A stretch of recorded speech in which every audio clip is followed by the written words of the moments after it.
इस वीडियो को पूरा देखना, तब आपको पता चलेगा क्या सही है क्या गलत है। आज के टाइम एक युवा को अब क्या करना चाहिए और क्यों जरूरी है आज के टाइम में नेटवर्क मार्केटिंग करना या फिर ई कॉमर्स कंपनी में जुड़ना। अगर आज के टाइम में एक युवा सिर्फ गवर्नमेंट जॉब के लिए रुका रहेगा तो उसका कुछ नहीं होने वाला है। कोरोना वायरस ने ना सिर्फ लोगों की जिंदगियां छीनी है बल्कि उनसे उनका रोजगार भी छीन लिया। पहली लहर में जब पूरे भारत में लॉकडाउन लगा था तब पूरे राज्य में बेरोजगारी की दर पहले से 50% बढ़ गई थी। और अगर आज के टाइम में देखा जाए तो IIT, NIT, PhD, MTech, MPhil, BA, BSc, BCom सभी के सभी युवा बेरोजगार घर में बैठे हैं। और आज के टाइम में भारत में शायद ही ऐसा कोई एक घर बचा हो जिसमें कोई बेरोजगार ना हो। अगर आज के टाइम में आप सिर्फ सरकार के सहारे बैठे रहेंगे तो यकीन मानिए कि आप बुढ़े हो जाएंगे, लेकिन आपका कुछ नहीं होने वाला है, जो कि इस वीडियो में पूरा साफ साफ दिख रहा है। तो बस इसीलिए जरूरी है नेटवर्क मार्केटिंग करना या फिर ई कॉमर्स कंपनियों से जुड़ना, क्योंकि इन्हें बेरोजगार कर रखा है उस कुनीति ने, जिसके कारण समय से झारखंड लोक सेवा आयोग के इम्तिहान नहीं होते हैं तो भर्तियां सालों साल कानूनी दांवपेच में लटकी रहती है।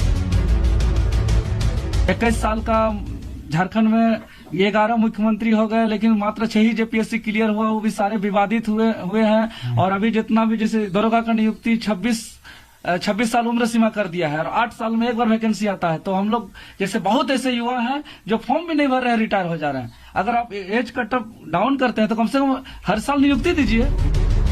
7वीं JPSC का फॉर्म भर गया लेकिन इम्तिहान की तारीख नहीं आई। 2019 में हुई एक्साइज कांस्टेबल परीक्षा का रिजल्ट आना अब भी बाकी है। जूनियर इंजीनियर की परीक्षा को 7 साल हो चुके हैं, नियुक्ति का पता नहीं। झारखंड में सिपाही की परीक्षा 6 साल पहले हुई, उसके बाद से भर्ती बंद है। फॉरेस्ट गार्ड की परीक्षा 7 साल के बाद अब तक आयोजित नहीं हुई। पंचायत सचिव की नियुक्ति 2 साल के बाद भी नहीं दी जा रही है। 2017 में हमारी परीक्षा प्रक्रिया जो कि पंचायत सचिव बहाली की थी स्टार्ट हुई थी। 2019 तक इसका डॉक्यूमेंट वेरिफिकेशन करा लिया गया, लेकिन 2 साल बीत जाने के बाद भी आज भी मैं बेरोजगार ही हूँ। ये हालत तब जबकि हर साल 5 लाख नौकरी देने का वादा करने वाली झारखंड के मुख्यमंत्री इस साल को नियुक्ति देने का वर्ष घोषित कर चुके हैं। लेकिन जिस सेंटर से बेरोजगारों को नौकरी मिलने की उम्मीद है वहाँ फैला सन्नाटा सरकार के खाली पदों पर सुन्न बैठे रहने की गवाही देता है। नौकरी मिलती नहीं तो थक हार कर 2 ही रास्ते बेरोजगार युवाओं के पास रह जाते हैं। परीक्षा हो और ईमानदारी से हो, इसलिए सड़क पर आकर प्रदर्शन करते हैं।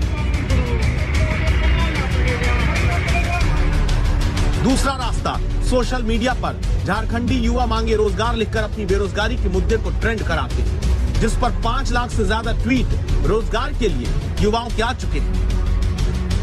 घर से पैसा मांगकर नौकरी के लिए वर्षों तक भटकने वाले नौजवानों को अब घर परिवार समाज का सामना करने में शर्म आने लगी है। जिम्मेदार सरकार है।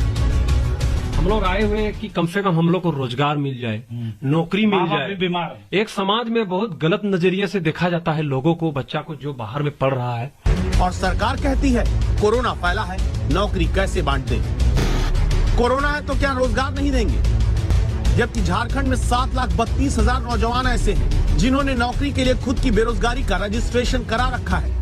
जबकि गृह कारा विभाग में 73,938 पोस्ट खाली है। स्कूली शिक्षा विभाग में 1,04,000 पद खाली है। स्वास्थ्य विभाग में 35,322 पद खाली है। पंचायती राज विभाग में 7,000 पोस्ट खाली है। इतने पद खाली होने के बावजूद झारखंड हो या देश का कोई और राज्य, एक कमरे में किसान के बेटे, रिटायर्ड टीचर के बेटे, घर की जिम्मेदारी जिन्हें इस उम्र में संभाल लेनी चाहिए, वो नौजवान जूझ रहे हैं, क्योंकि जो वादा सरकार ने किया वो निभाती नहीं है।